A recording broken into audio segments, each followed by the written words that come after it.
Bonjour les filles, j'espère que vous allez bien. On se retrouve aujourd'hui pour un petit classement de mes vernis blancs. Je commence par le vernis White de la marque Kiss.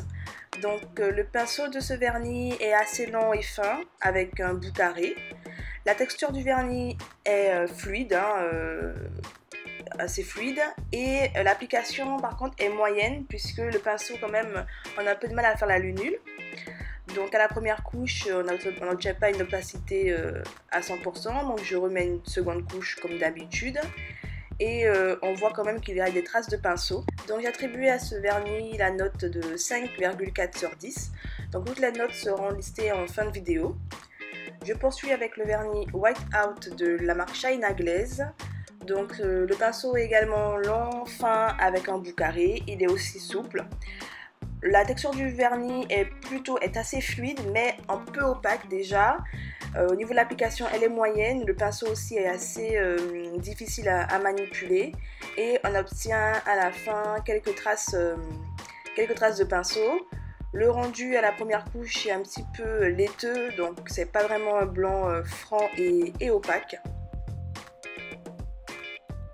J'ai attribué à White Out la note de 6,4 sur 10, tout simplement parce qu'il n'est pas très opaque et j'aime pas trop le blanc que l'on obtient. Je passe maintenant au vernis blanc d'Essie. Donc jusqu'à très peu de temps c'était mon vernis blanc préféré. Donc son pinceau est fin avec un bout carré mais un peu rigide. La texture est fluide. Donc là je vous présente quand même un vernis qui est un peu vieux, mais on peut voir quand même qu'il est toujours fluide. Il s'applique assez bien, il faut quand même un petit peu apprivoiser le pinceau. Par contre au séchage on a quand même beaucoup de traces de pinceau et pour lisser le tout il faut quand même utiliser un top coat. Je lui ai attribué la note de 6,8 sur 10. Je passe au vernis Paris de Risqué. Donc le pinceau là est large, toujours avec un bout carré, court et souple. Le vernis est très liquide, il s'applique très facilement, le pinceau est très facile à manipuler, on peut faire une belle lunule. Par contre, le vernis est peu opaque à deux couches, il est assez transparent, donc c'est pour ça que je lui ai accordé la note de 7 sur 10.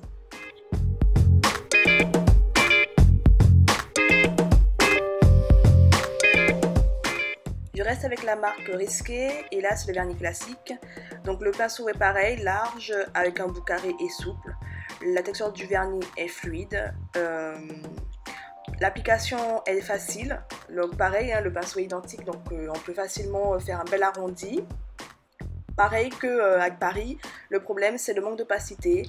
Et vraiment pour avoir une opacité convenable, il faut mettre au moins 3 couches. Seul point positif, c'est un vernis qui est très brillant, très laqué. Donc je lui ai accordé la note de 7,8 sur 10. Je vous présente maintenant le vernis Eau Champagne d'Orly. Donc c'est un vernis qui n'est pas vraiment blanc pur, mais j'ai tout de même voulu vous le montrer. Donc il a un pinceau long avec un bout carré et fin. Par contre il est peu souple. La texture du vernis a une bonne consistance. L'application est facile aussi. Par contre il laisse quelques traces de pinceau et comme je vous l'ai dit, il n'est pas vraiment un blanc pur, mais c'est plutôt un blanc irisé. Il a néanmoins une bonne opacité et je lui ai accordé la note de 8,4 sur 10. On passe maintenant au haut du classement avec le vernis White Waste d'Essence. Donc là son pinceau est large, court avec un bout arrondi. Ce pinceau est très souple. Le vernis est fluide avec une bonne consistance, on voit direct qu'il est opaque. Il s'applique très facilement, donc le pinceau est très facile, on fait un bel arrondi, une lunule très facile à faire. Il n'y a quasiment pas de traces de pinceau. Le rendu au final est super beau, super blanc et bien brillant. Et je lui ai accordé la très bonne note de 9 sur 10.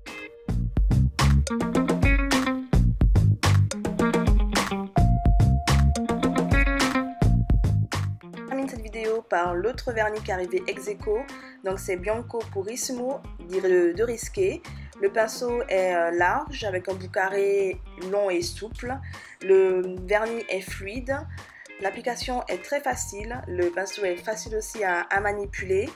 Il n'y a aucune trace de pinceau, le rendu au final est bien opaque, un blanc pur. Et je lui ai accordé aussi l'excellente note de 9 sur 10, donc comme White Waste. Donc ce sont les vernis qui arrivent vraiment au haut du classement et qui sont vraiment superbes. Maintenant terminé, j'espère sincèrement qu'elle vous aura été utile. Il y aura beaucoup plus de détails sur les notes par catégorie sur le blog, donc je vous invite à visiter le blog. Et n'hésitez pas à partager cette vidéo ou à la liker si vous l'avez aimée. Et moi je vous fais de gros bisous et je vous dis à bientôt dans une prochaine vidéo.